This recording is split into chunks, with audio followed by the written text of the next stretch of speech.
more. I filed a criminal complaint against some public officials here, and they informed me that only prosecutors can file criminal complaints in the state of Colorado. Really? They also said only prosecutors can file interlocutory appeals in the state of Colorado. I'm like, wait a minute. How can the one person who can't have his rights violated be the only guy who can file an interlocutory appeal? Right. That makes zero sense to me at all. But that's how they do it here. Oh, yeah. I guess it's going to take somebody with half a brain to teach them that doesn't really work that way. So we'll see how it works. I appreciate it, Kurt, a lot. Great. Kurt, let's see you healing. And yeah, I'm the only living case in medical history with a bifurcated liver and a 4-centimeter hole in the middle of my chest because the cops picked me up with a billy club. They stuck a billy club up underneath my rib cage and picked me up about 8 or 9 times till I passed out. Caused a 4-centimeter hole between my hepatic and my portal vein. And it kicked me in the liver enough times to fracture it in 2 pieces. And I'm the only case in medical history that was not found by autopsy. Yeah. Well, anyways, so, Kurt, evidently, the big man upstairs keeping me alive for a reason. Yeah, not sure what, but, yeah, here I am. I know, exactly. Hey, it's AllDayLive.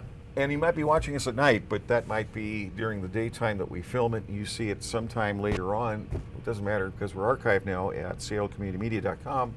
And we're also at archive.org and now at amazon.studios.com as well, because we're just trying to get our messages to you that you can get back to us if you want to get a message out as well, because we're public access, community access TV here in the Northwest in Seattle, seattlecommunitymedia.com. But since the last 4 years, we've been archived. It wasn't before, but is now. It's very powerful, and your shows go out on the search engines, by the way. And it's like we're being kind of lulled to sleep as a people. I think we need more communication, maybe even this type of public access TV. That might work too. That might make a difference if somebody signs up for the community access scheduled classes here to learn to become one. Nobody has in 6 months. That's another story. But anyway, I can only do what we do. I think TV is really for us to be able to be seen and heard by us, not special interests that broadcast corporate-wise. And by the way, it seems to be that public access TV is being taken over by syndicated religion broadcast. There's maybe 10, 12 local broadcaster TV producers here in Seattle left. What happens when we're gone? What's going to happen to your reach around the world? With the gift of being able to broadcast online. That's interesting. And hallelujah. And we've got Kurt Riggin. Kurt is a tribal lawyer. He's a federal lawyer, and he's also the chief. And we're honored because I'm going to ask him exactly how. I don't know if ask you to spell it, but he's going to tell us the name of the tribe here in Washington. But Kikiallus Nation. Okay, let me go ahead, Kurt. It's the Kikiallus Nation. Okay, the Kikiallus Nation in Washington State. Kurt Riggin's about some odd number 12 years ago went with Lewis Ewing and Kenny Wayne, and he'll tell you. He'll get you up to speed on that. That you guys did what? And it was about our Constitution here in the state of Washington. I don't think Kenny was there. I don't know who was there. That's all right. Yeah. You can tell us about it. And go ahead. It was Lloyd Lewis, myself, Lloyd Smith, Lewis Ewing, me, and a few other guys. That my memory is not as good as it used to be, but that was back in 2001. And we went to the National Archives, and we went and pulled all the original constitutions for the states here, in the western states mainly, the ones we were interested in at the time. And we were doing research for a couple different tribes as well, including the Blackfoot tribe. I was doing research for them. And found some pretty interesting stuff. We found that there was no constitutions for the states anywhere to be found, anywhere in the National Archives. Really? Yeah. And so we're going, well, what the hell is this? You don't have any constitutions? You're supposed to have a handwritten one here on file. Well, we found that with the we found that written constitution in a miscellaneous document file box that hadn't been opened since 1901. And it was miscellaneous document number, I believe, number 47, maybe, I don't know. No, miscellaneous document number 55, excuse me. So here in the miscellaneous document box, it hadn't been opened since 1901, so 100 years. I was the first guy to open that box in 100 years. Well, I order it up. Well, it's pretty interesting, actually. The story's even more interesting. We get to the front steps of the National Archives, and we flew all the way from Seattle, Washington, which is damn near as far as you can get and still be in the continental United States. We get to the front steps, and they said, sorry, we can't let you in unless you have your National Archives card. I said, great, where do we get those? He goes, on the second floor. Wow. Yeah. Okay, well, how do we get that? He goes, it's not my problem. So I said, let me get this straight. We have a team of 6 researchers from Washington State here on behalf of the Washington State Historical Society, and you won't let us in the front door of the National Archives? I said, I need the number of your supervisor. And as a matter of fact, I need the number of the head of the National Archives. So I call him up, and I say, hey, I need your address, both your home and your office address. He goes, well, what for? I said, so I know where to serve the lawsuit that we're going to be filing later on today. I said, because we got nothing better to do. Since we're here to do research and we can't get in the front door, we're going to have to work on it collectively. We're going to work on a lawsuit, and we're going to sue you guys on behalf of our tribe, our collective tribes that we're researching on behalf of. The head of the National Archives came down and walked us up to the front door personally. Nice guy. You know, but it's like, I had to threaten to sue him to get into the front door of the National Archives. Yeah. You know? Then we get in, we get up to the second floor, we get our National Archives cards, then we're good. Okay. Well, I ordered this box that nobody's opened in 100 years, and then they said, gee, we can't give you the box. I'm like, why not? Well, that's being verified. I said, bullshit. You know, you want to look at it while I open it, that's fine, but I have a right to that box. I want to see it. They said, well, a guy named Lewis Ewing checked it out. I said, really? I said, don't move. Stay right there. I walked about 25 feet over, grabbed Lewis by the scruff, and said, get your ass up here. Follow me. Yeah. So I dragged Lewis over to the front desk. I said, this is Lewis Ewing. He doesn't have the box. I don't have the box. Somebody's lying. I said, don't make me call, I think his name was Mark. I said, don't make me call Mark. So I called him. I said, hey, you guys are telling me you can't give me a box that hasn't been opened in 100 years, and I need to look at what's in the contents, and I'm pretty sure I know what's in there, and it's all the constitutions we've been looking for. Boom, I got it within 3 minutes, because he didn't want to mess with us. He'd already butted heads with me once. And so we got our box. I opened it up. Miscellaneous document number 55 is the original Washington State Constitution, written in 1878, known as the Walla Walla Constitution. Because back in 1878, guess where the capital of Washington was? Yeah. Walla Walla. Right. And so that's where the first bank was, also in Walla Walla. Right. And so Baker Boyer Bank, first bank in the state of Washington. And so we, and what most people don't realize is in that Constitution, which if you went to go get a copy of it prior to that, if you went to the state archives and said, I want a copy of the Walla Walla Constitution of 1878, they'd give you a copy, and on that Constitution, it would have a stamp on it that says that this Constitution was never ratified by Congress. Said it right on the Constitution. They had a big old stamp they put on there. Right. Well, I thought that was pretty weird. Why would they do that? So while we were there, we pulled all the polling records. We got proof that it was ratified by Congress. It was signed into law. It was passed by the Senate and signed into law by the President. The 1878 Walla Walla Constitution, the only one that exists anywhere in the National Archives for the state of Washington. Yeah. Now, in that Constitution are two provisions. One provision says that no city, county, or state official can use their powers or authorities to enrich any corporation whatsoever. Yeah. Any corporation whatsoever. It doesn't say except municipal corporations or except corporations known as State of Washington or County of King. Those are all corporations, for-profit corporations registered with Dun & Bradstreet. And it also has a provision in it that says corporate executives and their major controlling stockholders are to be held criminally liable for the actions of the corporation.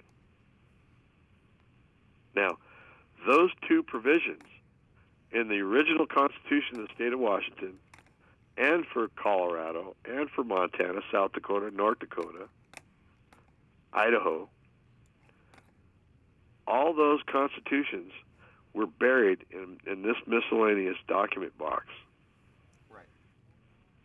And then they initiated these corporations known as state of. And see, in the original Constitution, it says, all actions in the name of the state of Washington shall be in the name of the state of Washington. The being the exclusive. Right. Now, look at anything coming out of the Washington courts nowadays.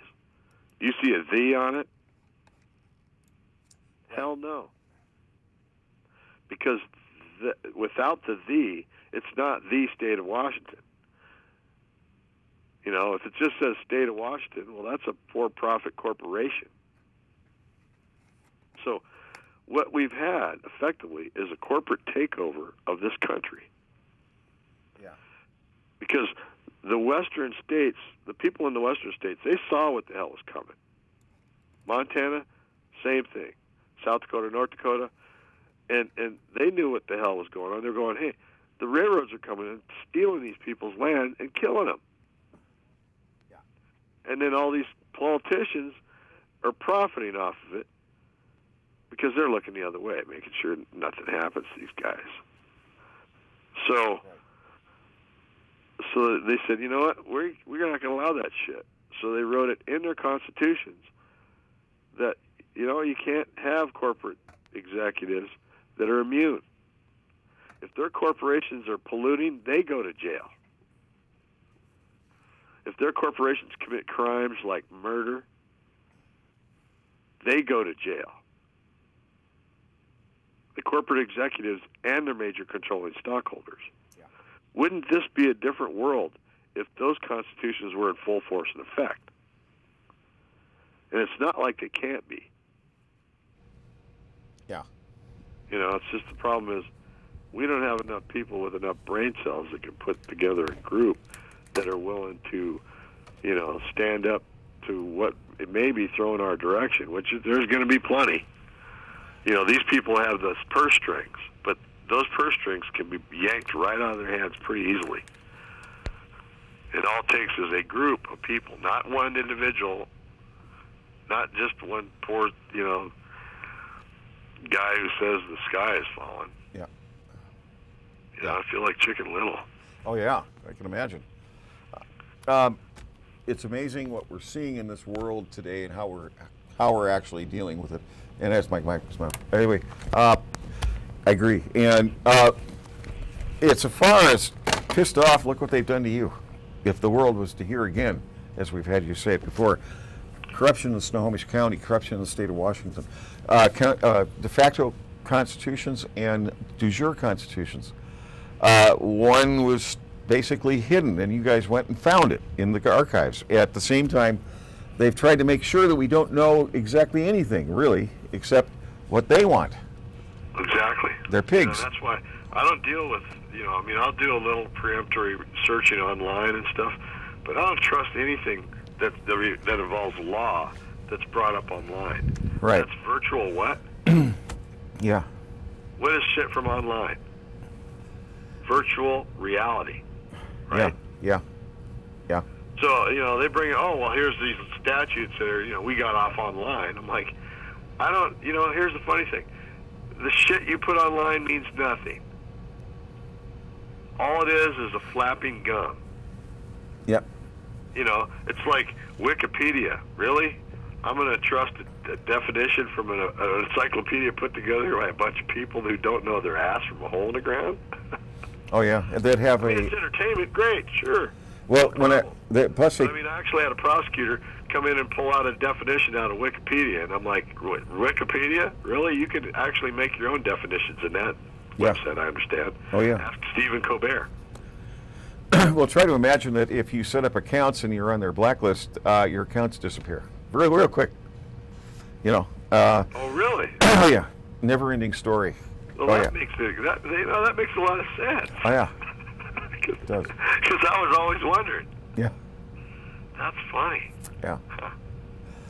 I've tried many times to set up accounts there. I mentioned I'm a scientist. I worked on many different very unique stuff, and I put stuff like, I work with Dr. Brown's gas, Yul Brown, and I helped him put patents together and stuff like that, and a research finding that the sodium hydroxide 3% in low voltage water splits hydrogen oxygen 66.6% to 33.3%. In that ratio, it is a very unique balance of that stoichiometric diatomic hydrogen oxygen. And if it's imploded, which you can either do so through using welding apparatuses as a gas, or even running your car, it goes back to being superhydrated water. Not only is it now, as we proved, that as a plasma, when it's going through the plasma state, can transmute the elements, all elements. It can also neutralize all nuclear waste into being non-nuclear. And doing all that kind of stuff, and then working with Paul Pantone Plasma Technology, of which they put Paul in jail for 6 years and tortured him. All he was an inventor of a technology that challenges the oil mafia. Well, dude, I'm telling you, inventions are a scary situation. One of my best friends invented aluminized polyester. You know what that is? I think. His invention made it possible for the Gulf War. Really? Yeah. 1 second, everybody. It's hey, everybody. I'm on the. Sorry about that. Yeah. Anyway, oops, go ahead. Ouch. Yeah, it is what it is. I forgot to turn my ringer off. Here we are. Go ahead. Yeah, go ahead. Go ahead, Kurt. Sorry about that. Okay, remember Kuwait? Yes. Okay, well, when Kuwait was invaded and our boys went over there, do you know what the average soldier lost in weight in a 3-month deployment? What? 70 pounds. Yeah, I wouldn't doubt it. Yeah. 70 pounds. Average soldier would lose anywhere from 50 to 70 pounds in 3 months. Yeah. Because here's the situation. How hot does it get over there in Kuwait? About 130, something. About 130. They had tents that if they put the tents up and they put the air conditioning onto the tents, they could drop at 18 degrees. Right. Oh, how hot is it? 100. Plus. Yeah. Yeah. Okay. So you're talking 100 to 109, 110 degrees. That's as cool as they got. Yeah. Can Americans that are from, I don't know, Minnesota survive when the coolest they can get is 108 degrees? Yeah. I know. They don't do well. No. They sweat. They don't sleep. They sweat. They sweat. They sweat. Yeah. And they lose electrolytes. They lose weight. And then they got to go out and do things in the heat, in a deployment. Yeah. So they realized unless we fix this problem, we can't have a war in the Gulf. Won't work. Yeah. Well, Yeah. along came my buddy's invention, aluminized polyester. Really? Now, we put that shit in attics in Louisiana, just up in the attic. And we found that a couple different things. First of all, if we put it on the inside of the wood structure, it would disintegrate the wood at an accelerated rate. Really? Yeah, because what it did is it reflected all the radiation, all your, all your space waves, basically, up back through the wood. So then we realized, okay, if we're going to put it on roofs, we actually have to put it underneath the roofing. Right. Okay. We also found out when they put it up in the attics, it dropped the ambient temperature 22 degrees immediately. Yeah. Yeah. 22 degrees. Really? Without air conditioning, without anything. Just really? Boom. It's a 22 degrees drop. Wow. Now you take and put those in a tent. You put that material in tents. Right. You get in that tent, it's automatically 22 degrees cooler.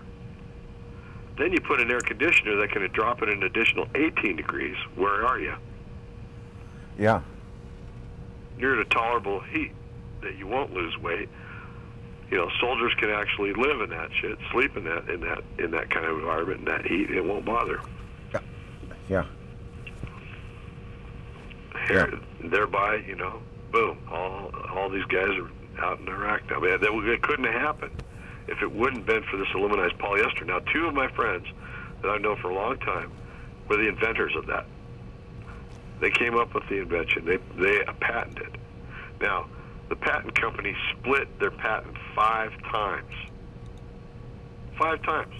Because there was way too many applications, they said. Government keeps putting in more applications, more applications, more applications.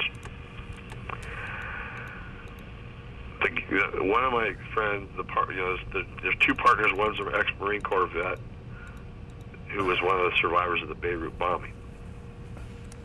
Right. Wow. The other guy, him and his wife, they were really tight friends for a long time. All of a sudden, his wife, who's always been the happiest person I've ever known, most positive person, supposedly commits suicide. 2 weeks later, her husband commits suicide by shooting himself twice in the back of the head. Jesus. New Orleans police said suicide. Like, how did he get that second shot off, and how did he get the damn pistol in the back of his head? Seems like assisted suicide to me. Yeah. And the one guy that's alive, the ex-Marine, he had to disappear. He had some friends that he's been tight with for a long time, that high up in the military, that said, "Listen, man, you need to disappear." Wow. And he just went out in the swamp. It was called an aluminized polymer, right? Aluminized polyester. Polyester. And it's a stretch. I mean, basically, you ever seen those hot cold bags in the stores? Yeah. That's his invention right there. Really? It'll keep frozen food frozen for at least 3 hours in 100-degree weather. Yeah. Without anything in it. And it literally changed the face of shipping for seafoods. Revolutionized seafood shipping. You could take an ice pack, throw it in with a fish, and ship it with that bag in a box. And it'll get there frozen 2 days, 3 days later. Wow. Couldn't happen before that. Yeah, for real. I know. They have to have big-ass styrofoam boxes, and even then, day and a half at the most. Yeah. Yeah. We did experiments where they sat in the sun in Florida for 2.5 hours. We pulled them out, and they were frozen. Yeah. So, it made a huge difference. And now, the guy who survived has not gotten a dime out of that invention. Not a dime. Yeah. Do you want to mention any names or anything referenced so that we can maybe get somebody who might be concerned that's watching? I'm not sure if he would want me to, so I can't right now. But it's it's interesting. And we have these guys with foreign-looking names that have put up for the patent. That it's like, where the hell you guys came from? Well, from what I understand, they work for the Three-Letter Boys. Yeah. You know, and so. Yeah, interesting what goes on, and little things like that can make all the difference in the world. Most people don't realize that logistic was a problem they couldn't get around. You can't have a war. You can't send thousands of people when they can't last 6 months deployment. Yeah. Yeah. You know? Yeah. And then you can't use them for, I don't know, a year after that because they're so depleted. They're so sweated out.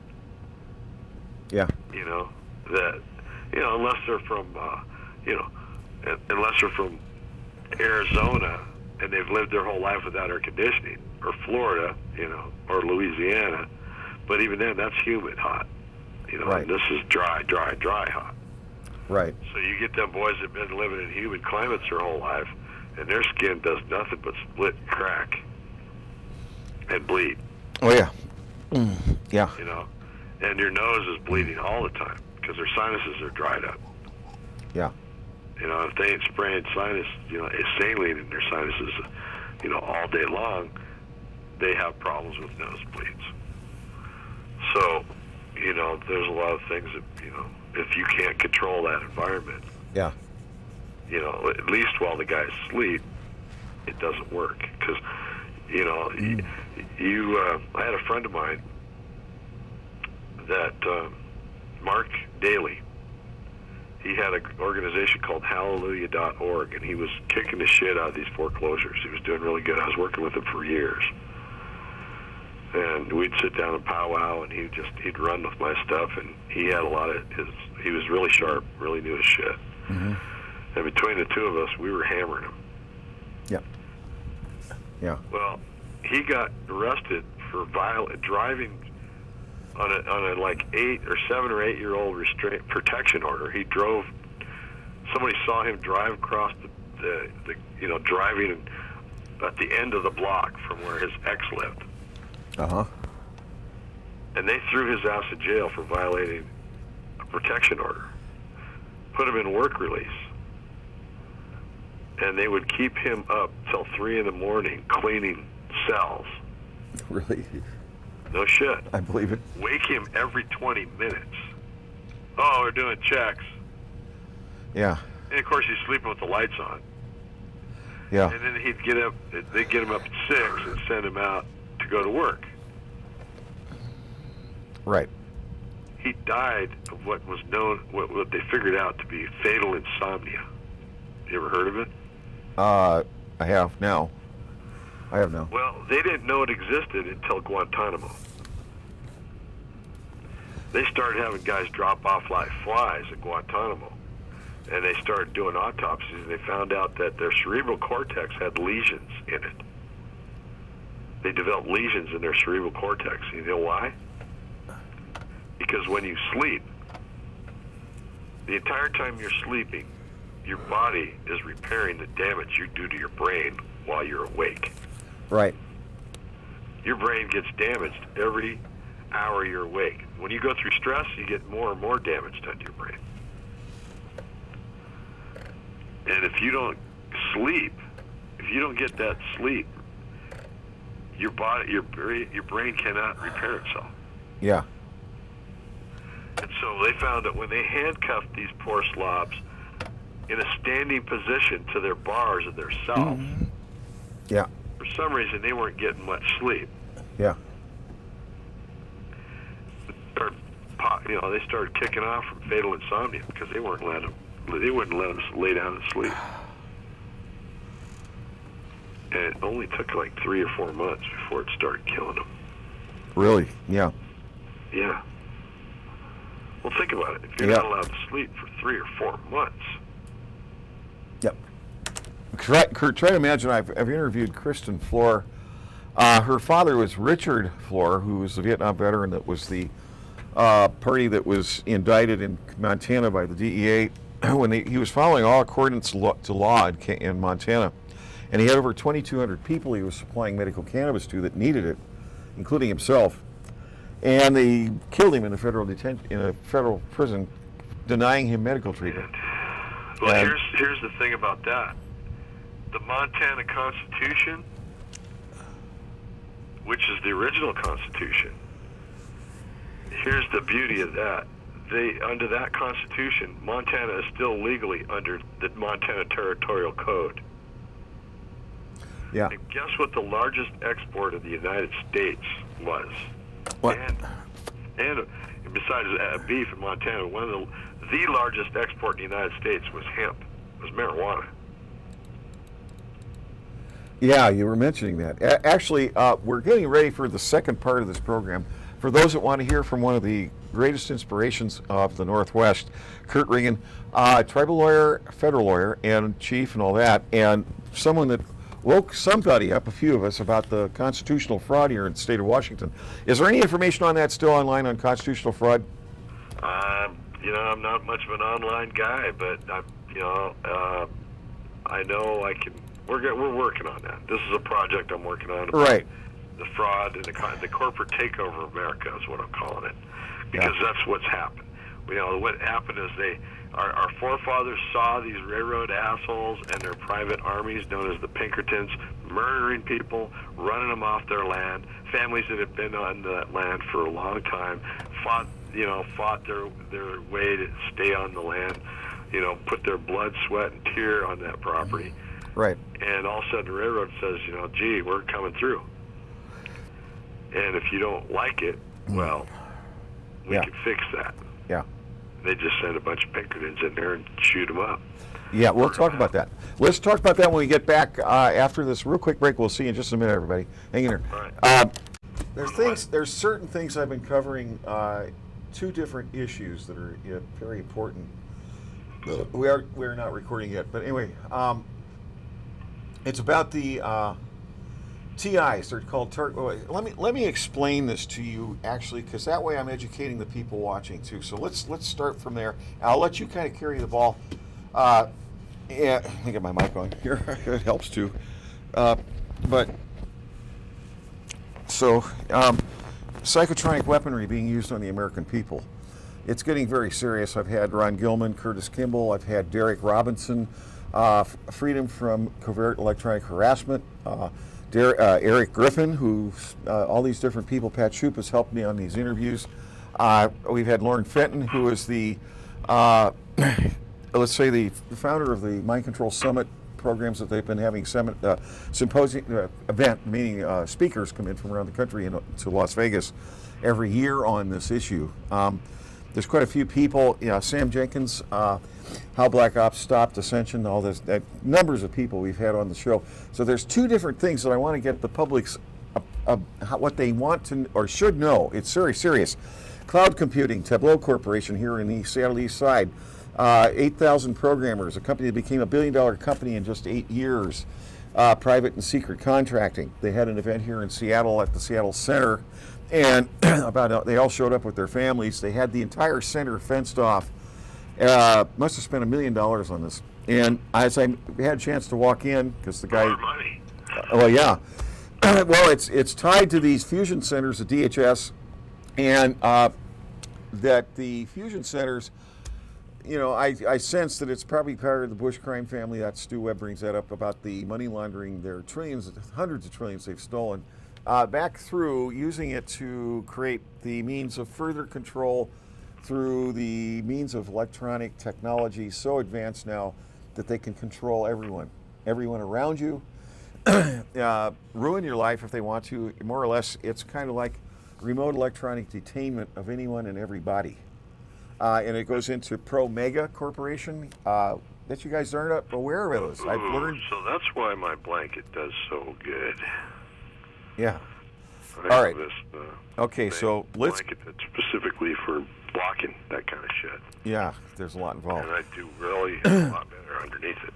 Well, I think some advice. There's about thousands of these people who have been targeted, who are trying to find a means and a remedy for what's going on, let alone the fact that they've been damaged, their lives ruined, their families ruined.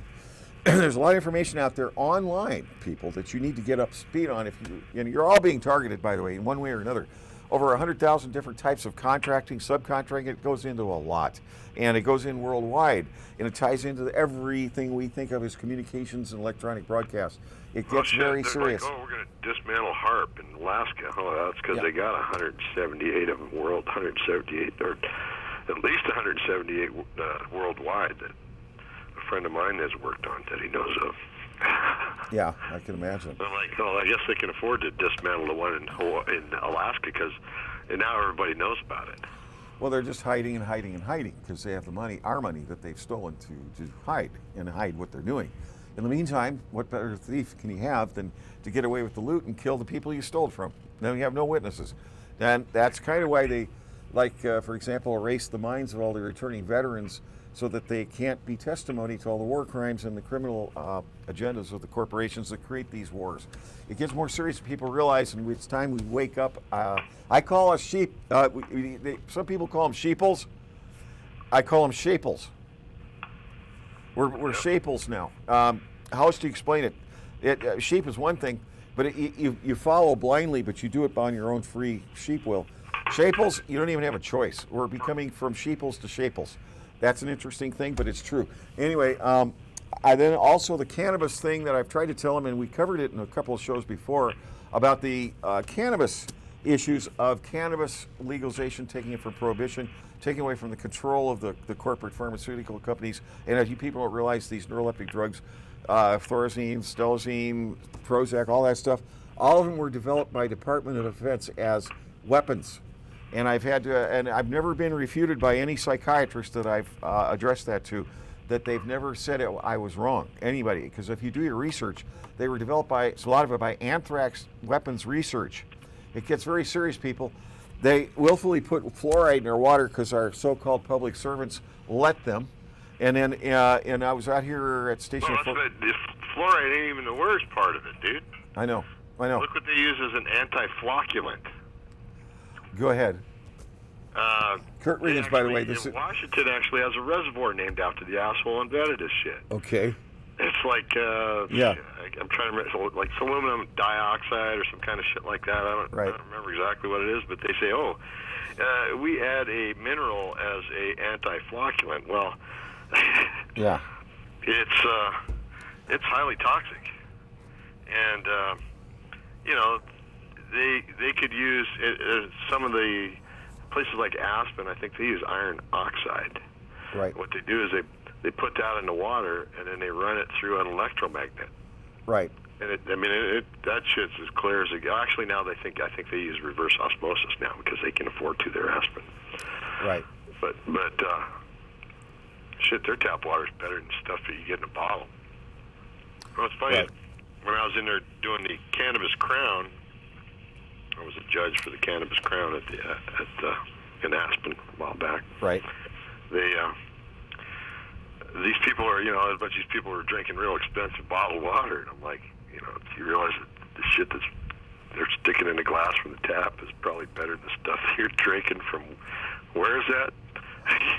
Yeah. Where does that come? Oh, Arkansas. Yeah, I'd much rather drink Arkansas water than, Colorado mountain tap water, That's been filtered probably better than the Arkansas shit, Oh, yeah. You can imagine. I know. So, water's, and what people don't realize is, hey, fracking is so great. They do all these, how great fracking is, commercials and all this shit. It's a matter of mathematics. Yeah. Sure, fracking provides jobs. You can't argue with that. But they got 1.2 million wells that they claim, that they admit in the United States. Okay? How many? 1.2 million wow. wells in the United States that they admit to. Now, do you know how much water they pump into a well to frack a well? I can only imagine. Take a guess. I can't. Yeah. 100,000? Really? No. So if you were to guess, would you guess 100,000? I wouldn't know where to start. Gallons? I'll tell you what they do. They use 5 million gallons of pristine, pure, prehistoric water. 5 million gallons per frack, per well. Okay? So you do the math on that one. What's 1.2 million times 5 million gallons? Right. A lot. Yeah. That's our water, dude. That's water that can never, ever be replaced. Ever. Yeah. It's prehistoric, pure water. Now, if they wanted to use shit water from a water treatment plant, I'd say, go frack away, boys. I don't care, maybe. But the problem is, that water can't be used for anything. It's toxic as hell once they use it for fracking. So you go 1.2 times 5 million gallons per well times 10, because they frack each well at least times. Yeah. So it's pretty interesting. It's all about mathematics, you know. And the problem is when they're done fracking our damn wells in this country and drilling more and fracking more, we ain't gonna have any water. Water's gonna be $6 a gallon, and gas is gonna be $3 a gallon. Yeah. Then what are we gonna do? Because you can't bathe in gasoline. Well, you can once, but you know, all you do is light a match and you're clean. But you know, we're in a bad spot here, man. And you know, we're dumb enough. People don't realize, because of Bush, Cheney, and Rumsfeld, all oil companies in this country are immune from all air, water quality, and EPA regulations. Well, it would make sense, wouldn't it? What can they get away with? Everything they want. Yeah. I know.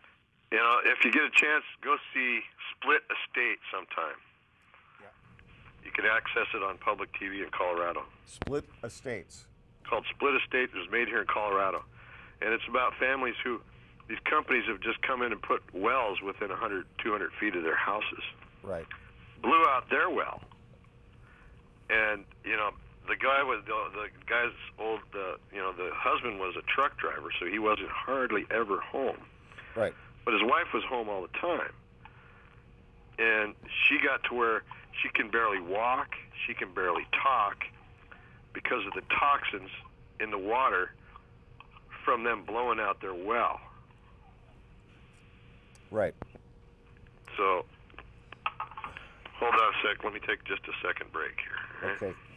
I'll be right back. Okay. You still there? Yeah, still here. Okay. Yeah. So, yeah, it's been, you know, it's pretty interesting, the shit that's going on in this country, and people don't have a clue. Oh yeah, gas prices are getting better. Really? No. It's not about the gas prices getting better. We're shooting ourselves in the pecker. You know, we're pissing in our own water. Yeah. Only worse than that. We can drink our own piss. We can't drink the shit that comes out of those fracking wells. Yeah. And I think we should, you know, we should start using the word frack a lot more. Yeah. These fracking assholes. Frack these guys. Frack these damn political whores that are selling off all of our water. You know, and they pay 3 cents a gallon for this pristine water they pull out of the ground. And most of the time, you know, did you know that the Koch brothers admitted that majority of their mineral money comes from Indian land? Really?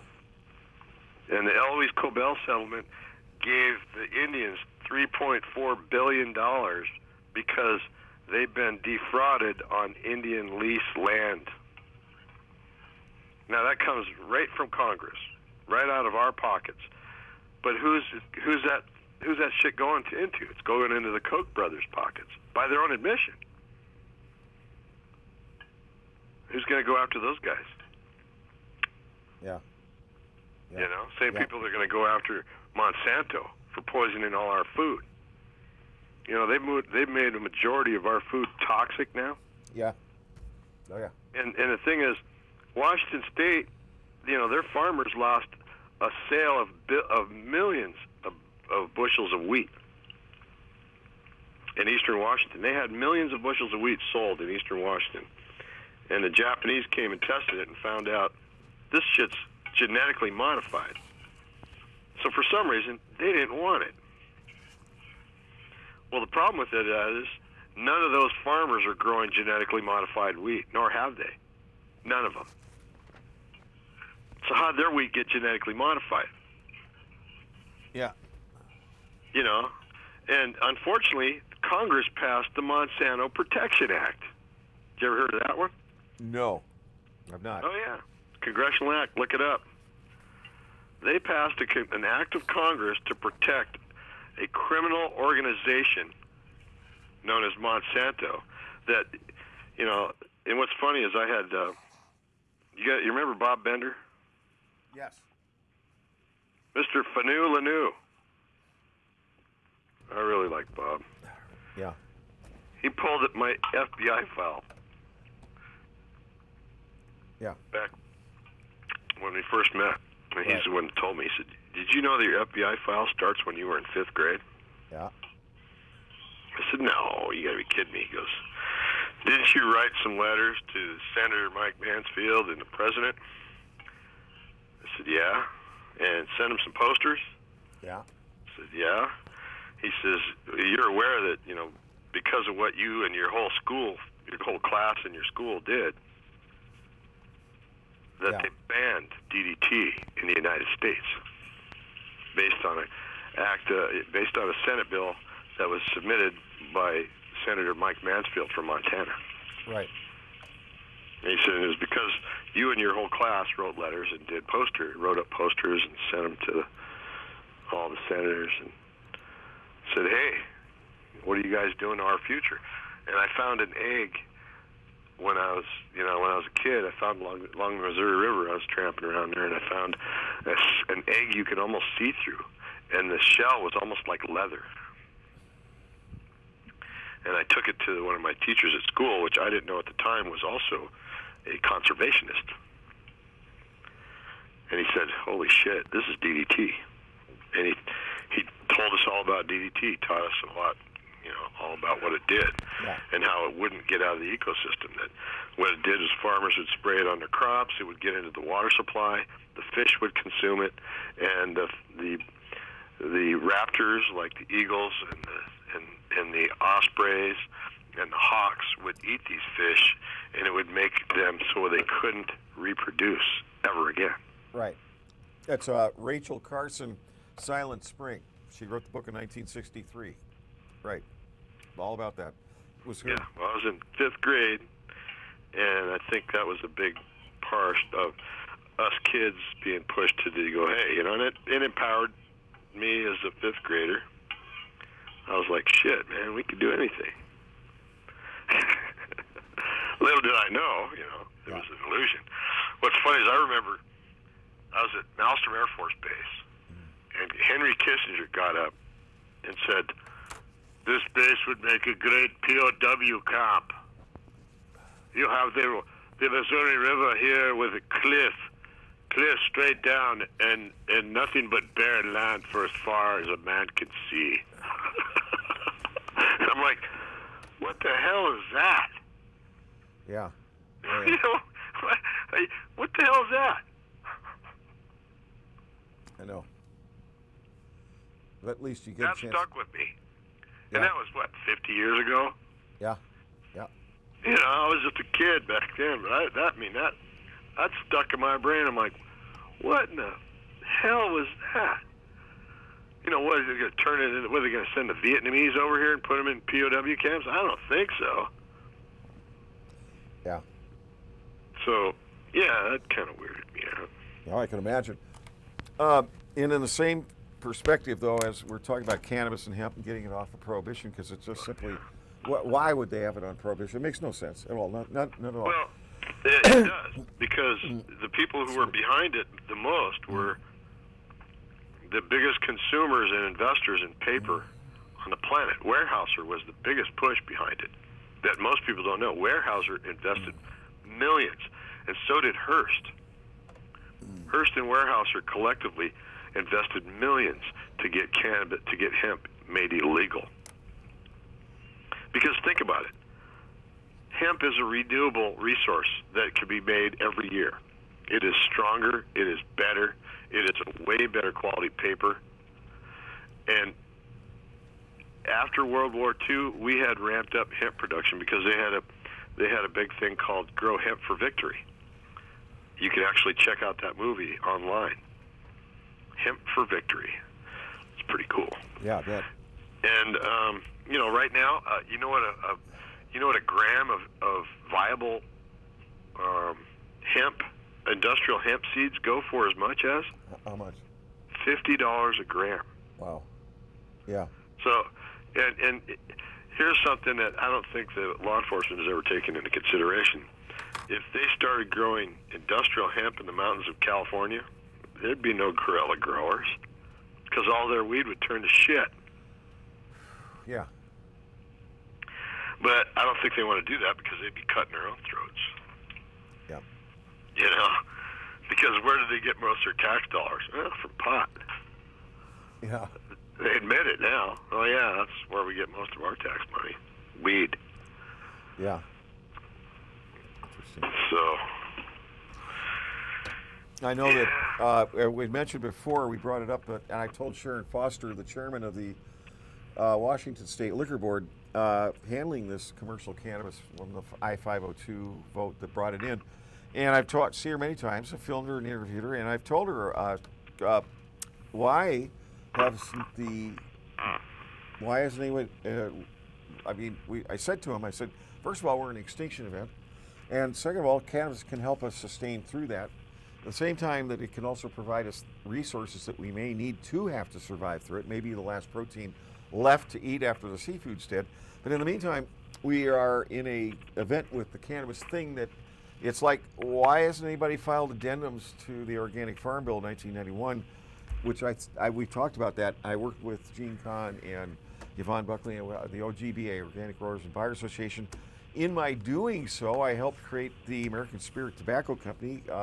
When the gal that started it, I didn't know what she was doing, and she asked me at the Philadelphia restaurant convention that I was at in 1991 when I met her, and it was just an idea. She hadn't done anything with it. And I ended up working with her because she was the best way to write the Organic Farm Bill for tobacco. And so it worked hand in hand, and then we created the American Spirit Tobacco Company out of all that. And anyway, if she ever sees me on TV, I'd like her to get back to me if you can. But anyway. Next one, you start smoking again. Yeah. Well, everything's going to vaporizers, which I've seen are much more handier and less dangerous. There are over 275 chemicals in tobacco sold as a physical object at the stores, cigarettes, whatnot. There are no actual residential, unless it comes from the growing of the tobacco. That's how pure it is. And so and then the federal government's trying to stop the vaporizers. How's that? I mean, come on. Don't they go a little overboard? I mean, they're mean and nasty scum anyway. Well, they ain't getting their money, Greedy, slimy, parasitic scum. It's kind of funny because, the tobacco laws are based on the consumption of tobacco. Yeah. Not on the vaporization of an oil created from tobacco. Right. So it's really screwing them up because they don't have any laws that allow them to tax the shit out of it like they can tobacco. Right. So you got to give them a little sympathy there, poor guys. Oh, poor little piggies. As you destroy the planet you're on. They're used to. These scum are getting tougher to, nowadays it's like shit, they got to give money to tobacco education to keep kids from using it. And they're like, shit, man, that's our future. Well, have the Bush crime we got to family. get those kids hooked on tobacco so we could stay alive. I know. Yeah. And it's getting tougher for them. Oh, yeah. So the savior of the tobacco company literally is these vapor cigarettes. Because if they can get, and what the thing is, they didn't think of them. And so they're not the major guys that are controlling it. And that really ticks them off. They're starting to get in it. Because they realize how big this is. Oh, yeah. And it is healthier, if you're going to use tobacco for something other than religious purposes, like I do, you're better off to use a natural product that isn't so pumped with chemicals that, it's scary. Yeah. They can't even publish. Let me put it this way: if they put how many chemicals were in tobacco on the package, they'd have no room for anything else. Well, they don't tell you about the radiation that's in it too, because of the rain that's coming down from Fukushima and other sources. Is very high in radioactive materials now. So. Well, I'll tell you what. My stepdad's like, hell, I've watched elk die from strontium poisoning right in front of me, and it didn't bother me. You know, all shit. You know, he's one of this old tough old Marine who fought in, you know, he was a sergeant Guadalcanal and was in Saipan, Tarawa, Gavabutu, Iwo Jima. Yeah.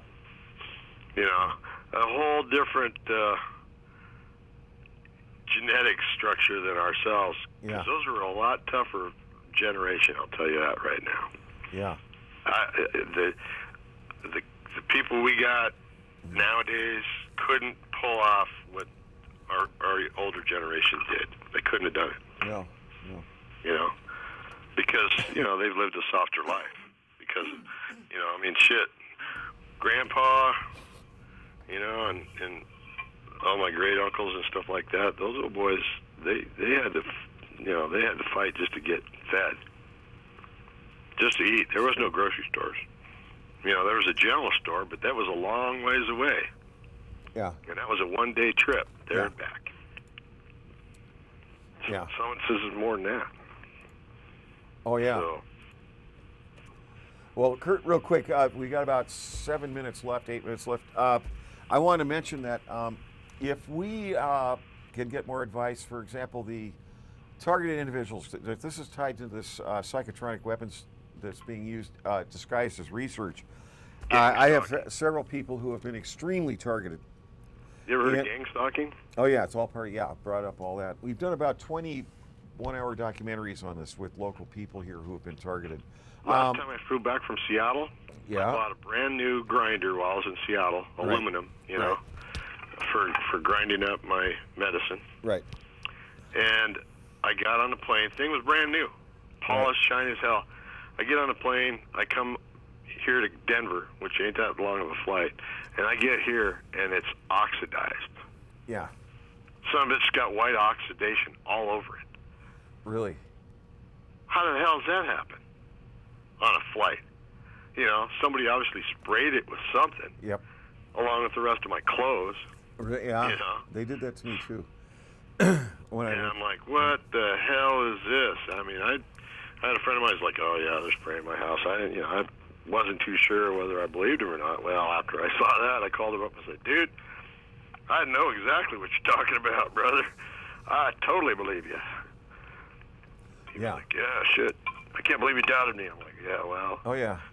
Sounded crazy, dude, but, you know, I know metal. Yeah. It's one thing I know, is I know metal. I've worked with it most of my life.